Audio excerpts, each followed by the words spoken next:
Lumitaw na din sa wakas ang protector ni Senior Agila at ng Socorro Bayanihan Services Incorporated o SBSI. Kaya pala umano ang aangas dahil may isang board member ng Surigao na gumagawa umano ng paraan para madismiss ang mga kulto. Ito ay kinilalang si Manoy Tutoy Bernal na dating abogado na sinasandalan ng grupo ng kulto sa SBSI. Halina't sabay-sabay nating panuorin at alamin ang videong ito. Ngunit bago tayo magpatuloy, huwag kalimutang i-like, share, subscribe, and click the notification bell for more updates and for more upcoming videos. Maraming salamat! Ibinulgar ng dating miyembro ng Socorro Bayanihan Services Incorporated o SBSI na si Ma'am Dayan Dantes ang mga pinanggagawa ng nasabing miyembro. Ang mga tanim daw na niyog ng miyembro ng SBSI ay ginagawa umano nilang mantika para gawing gamot at ihalo sa tae ng kambing na ginagawa umano nilang panglunas sa mga karamdaman ng kanilang miyembro at ginawang pagkakakitaan. Ang kita umano nito ay pinagbabayad ng grupo ng SBSI para kay Manong Tutoy Bernal upang magkaroon sila ng tagapagtanggol. Ano, tatakbo ka ba sa susunod na eleksyon? Anong chismis board member na kasing tanda na ni Mamierto? Gusto mo isampal ko sa maputlan yung mukha ang mga ebidensya nang mawalan ka ng malay? Isa kang mukhang pera dahil ngawa ka lang nangawa na ni isa sa mga evidence wala kang tinignan. Dahil tinapalan na ang pagmumukha mo ng pera na kinurakot ng mga sindikato. Umeepal ka din at papansin kang matanda ka. Makapalang mukha mo, board member Bernal. Wala kang alam sa mga pinagdaanan ng mga biktima ng mga hayop na kulto na yan. Panig ka sa kanila? Isa ka sa mga mastermind ng kulto dahil hindi yan tatagal ng ganon katagal kung walang isang epal na kagaya mo na nagpoprotect sa mga anay ng bayan namin. Chaired by Senator Pato de la Rosa to appear on November 7, 2023 at 9 o'clock in the morning before its investigation on SBSI and Senior Agila. James B. Kilani. I got hold of the invitation on November 3, 2020. I was forced to attend because the invitation listed me as official or personnel of SBSI. Here is a copy of the invitation.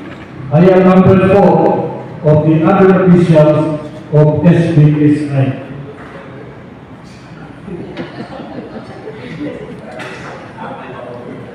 I was number 4 in the list marked up together with other respondents facing the same investigation. This was a matter of concern to me, in fact, a serious concern, because it was all over social media that I was invited as an official of SPSI. But I was never allowed to speak despite my private conversation with the staff of Senator Pato de la Rosa to allow me a few minutes of the sales time. Although I apologize that if I cannot be accommodated because of the limited resource of speakers. In short, I and my staff, Mr. Jose Maria Vasquez Aquino, were simply reduced to mere spectators. As you know, we took the last flight on Monday, November 6 from Bukwan City and arrived 10 o'clock in the evening. And we went for a hotel and I got hold of a PPD Inquiry newspaper where the one headline for the day is that arrest warrants were already issued by the RTC Blaster Dual in the back.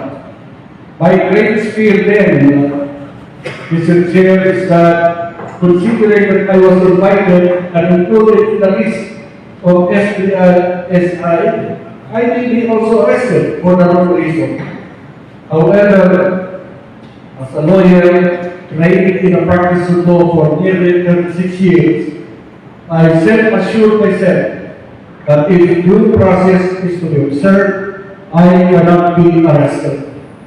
So from a distance of 3 meters, I saw the arrest of Senior Agila, my good friend, former board member, Pamelo Gamalina, and 10 others. I had a short conversation with Mr. Galinda and I told him that warrants for the arrest have been already issued and anytime now, this will be served upon them. I told him it's better that way because the court had provided due process which was denied them in the Senate.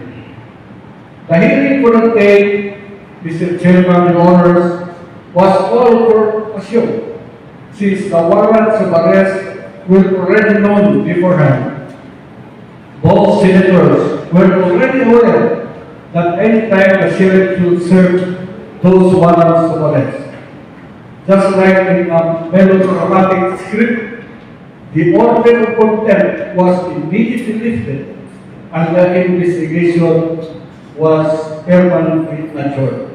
Thereafter, the warrants were served and all of the respondents, now accused, were arrested and swiftly led to an exit tool. That was the last time I saw my good friend, Manuel Galanita. Mr. Chairman, if my name cropped up in the Senate investigation, it is most likely because I presided in the committee and bank hearing of this Sangguniang Panawagan, which resulted to the invalidation of Socorro's Municipal Ordinance Number 6, Series of 2023.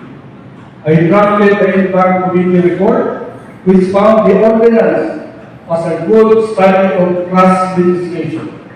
It was singularly focused on SBSI and the kapihan community of Barangay Sabine, while keeping silent on the two large groups of the Maharlika Nation led by the Dizon family and the farmers led by the Parot family, where most of the top officials of the AGO Socorro are affiliated.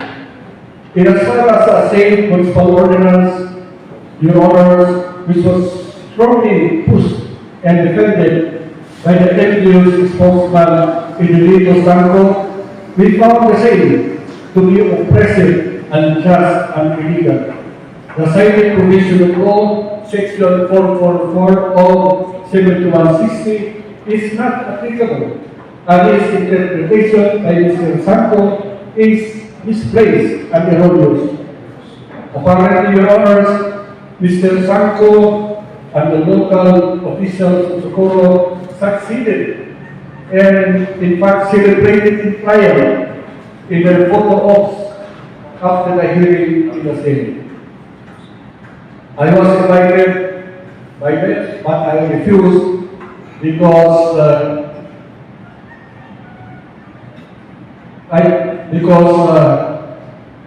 as a lawyer, I have witnessed myself how due process was not served. So many blatant hearsay evidence were admitted as the truth in spite of the protest of former board member Manuel Galinda of the unfairness of the proceeding. But Senators Bato and Senator Risa have already answered for that. They claim that the Senate investigation is not a court of law, but conducted in aid of legislation. It explains why they were placed in contempt of the Senate upon the goal of strike one, strike two, and strike three, when their answers are not the expected answers of the senators, when the answers are not in conformity with what they wanted. This is totally different, Mr. Chair, during the hearing of the Senate Blue Ribbon Committee on the Davao Death Squad, chaired by the former Senator Laila de Lima, when testimonies of resource persons were immediately objected to and stricken from the records by the likes of Senator Amal Peter Cayetano, Dick Corbon, and others. In fact, Senator Laila de Lima was eventually replaced as chair of the Blue Ribbon Committee. But let me go back to the Senate investigation on SBSI, Your Honors. The famous and favorite resource person of the Senate, Mr. Edilito Santo, was even allowed to present the LGU Socorro's master plan of action. Mr. Santo pushed not only for the immediate cancellation of the pharma contract between DNR and the SBSI, but for the forcible demolition of the community houses at Sitio Kapihan so that SBSI's members will be forced to leave the area and for all of them to return to where they originally came from. The LGU asked for a budget of 169 million pesos from the provincial government and the national government for the planned reintegration of the displaced members of SBSI living in Sitio Kapihan. Trust me, the proposal is very bad, Your Honor. I have to forewarn all of us that Mr. Santo and others have a private agenda. What is evident, Mr. Chair, is that we want to dismantle the number one competitor in political group in Socorro, the SBSI, which has about 4,000 or more members, and make all of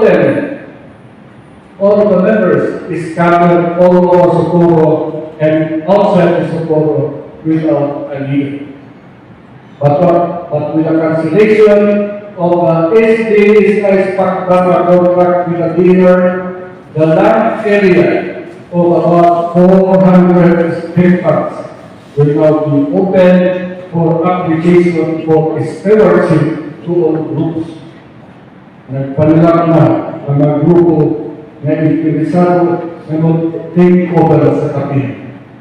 Most likely, it will be the groups identified and sympathetic to Mr. Santo, the mayor and vice mayor of Socorro. Forget about the improvements, the houses, facilities, the commercial fruit-bearing trees, and dump trucks, all the macro trees planted all over the land, and the years of cultivation by the general membership of SBSI. Kahayahan nila. Ang mga membro sa SBSI ang naghago, nagtanong, lagi na mga tawag ang mukhaon, muhartes o magpahimuyos. However, as a lawyer and member of the Sangguniang Kanaluigan of the province of Surigao del Norte, allow me to reiterate the call of our Governor, Robert Clinton Esparza, for the national government to immediately step in and look after the plight of the members of SBSI, who may be displaced by the impending cancellation of SBSI fact farm, because it will be another humanitarian crisis. We should support the on-site reintegration development plan of Governor Robert Clinton Esparza without need of physically driving away families and members who have been in the area for more than 20 years and invested in lifetime savings and industry over the land awarded to SBSI. The use amount of 169 million pesos budget proposed by Mr. Santo and the LGU would be unnecessary and impractical, as it is obviously broken. After all, the honors, the alleged guilt of the leaders of the SBSI, if it true, should not be passed upon the members. The state, in its role as parents, portrayed in Latin Maxim as parent of a family, as the legal protector of citizens unable to protect themselves, should instead temporarily take over the management of SBSI while the crisis is not yet over and until a new crop of qualified leaders from among the members themselves are able to lead the Kapihan community. Again, Your Honors, let us always be vigilant on the private and hidden agenda of some people, pretending to be holy crusaders against the alleged accusers of the SDSI. Karon, mangayo na LGU of 109 million pesos na pulo sa problema na way out sa probinsya. Diiman sa una sa pag-apply o pag-approve sa pagparma sa kanang grupo sa Socorro, wala pang kunsong kahap ang sanggunian panlalawigan sa DENR on the approval of the respective applications for pagparma. This is a matter of serious concern, Mr. Chairman and Your Honors. The problem has not stopped with the arrest of the leaders, but in fact, the problem has just begun. Thank you.